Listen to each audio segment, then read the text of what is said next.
The mind can rationalize their absence, construct narratives about permanent endings, convince itself that this time, the silence is final. But the body operates on a different frequency, one that reads patterns the conscious mind refuses to acknowledge.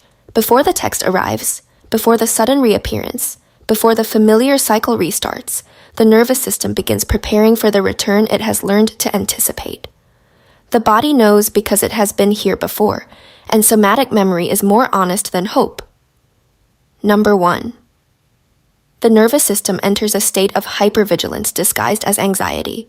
Days or weeks into the avoidant's absence, long before any external signal of their return, the body shifts into a heightened state of alertness that feels like generalized anxiety, but is actually pattern recognition.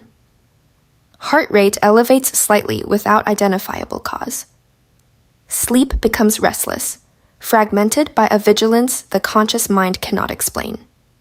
Attention narrows, becomes scanning rather than resting, monitoring phone notifications with an intensity that feels compulsive.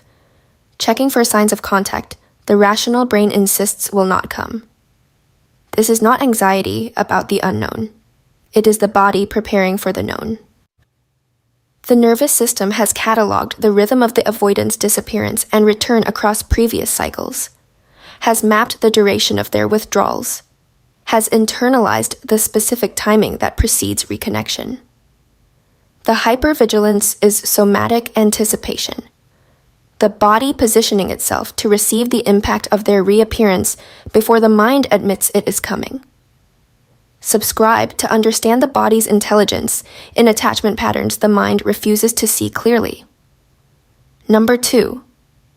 Physical longing intensifies just before the avoidant initiates contact. The body begins craving their presence with an urgency that defies logic, not gradually, but suddenly, as though an internal timer has activated.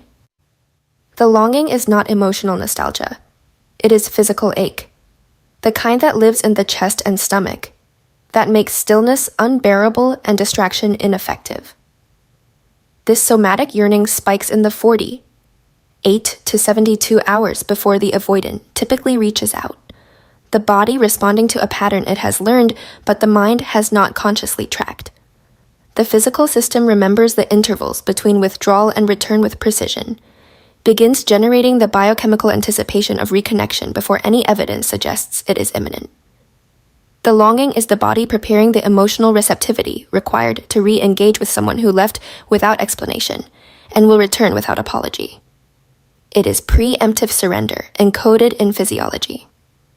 Number 3. Relief floods the system the moment before they make contact. In the hours immediately preceding the avoidance return, the body experiences a paradoxical shift. The anxiety that has been building suddenly releases into something that feels like relief, like an exhale after breath held too long.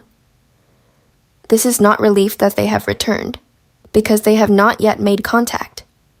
It is relief that the waiting is about to end, that the pattern the body has been tracking is reaching its predictable conclusion. The nervous system recognizes the approach of resolution to its hypervigilant state and begins producing the neurochemical cascade associated with the end of threat. This premature relief is the body's betrayal, celebrating the return of a dynamic that will wound again, responding with biochemical reward to a pattern that rational thought knows is destructive.